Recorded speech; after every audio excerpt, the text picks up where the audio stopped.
கடவுள் அன்பாயிருக்கின்றார். அன்பு செய்கின்றவர்கள் அனைவரும் கடவுளை அறிந்தவர்கள். கடவுளுடைய அன்பை நாம் பெற்றுக்கொள்பவர்களாக மட்டுமில்லாமல் அந்த அன்பை பிறரோடு பகிர்ந்து வாழ வேண்டும் என்ற சிந்தனையோடு திருவருகை காலம் 4ஆம் ஞாயிற்றுக்கிழமையில் அடியெடுத்து வைக்கின்றோம். இன்றைய வாசகங்கள் அனைத்தும் கடவுளுடைய அன்பை வெளிப்படுத்தக்கூடிய கருவிகளாக அமைந்திருக்கின்றன. கடவுள் நம்மீது கொண்ட அன்பின் வெளிப்பாடுதான் இயேசுவின் பிறப்பு. பாலன் இயேசு பிறப்பு விழாவை கொண்டாட பல்வேறு நிலைகளில் தயாரிக்கின்ற நாம் பொருட்களை, பரிசுகளை பிறரோடு பகிர்ந்து கொள்கின்றோம்.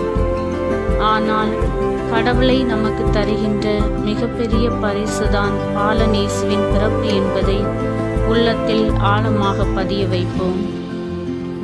இன்றைய நற்செய்தி வாசகத்தில் அன்னை மரியாள் தன்னுடைய அன்பை 3 விதங்களில் வெளிப்படுத்துகிறார்.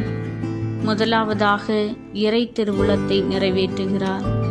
இரண்டாவது, தியாகம் நிறைந்த உள்ளத்தோடு தாழ்ச்சியோடு பிறர் நலம் பேணுகிறார். மூன்றாவதாக, தேவையில் இருப்பவர்களை அறிந்து ஓடி சென்று உதவுகிறார். எனவே நாமும் அன்பை பெறுபவர்களாக மட்டுமில்லாமல் அன்பை நம்முடைய நற்செயல்கள் மூலம் பிறருக்கு கொடுப்போம். இன்றைய சூழலில் அன்பு என்பது உதட்டில் பூசப்படும் சாயம் போல மறைந்து போகின்றது. நாமும் பல வேளைகளில் இவ்வாறுதான் செயல்படுகிறோம். நம்முடைய உள்ளம் அன்பால் ஆட்கொள்ளப்பட வேண்டும்.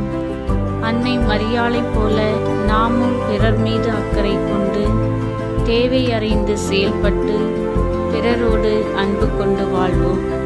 அன்பால் உலகை மாற்றுவோம்.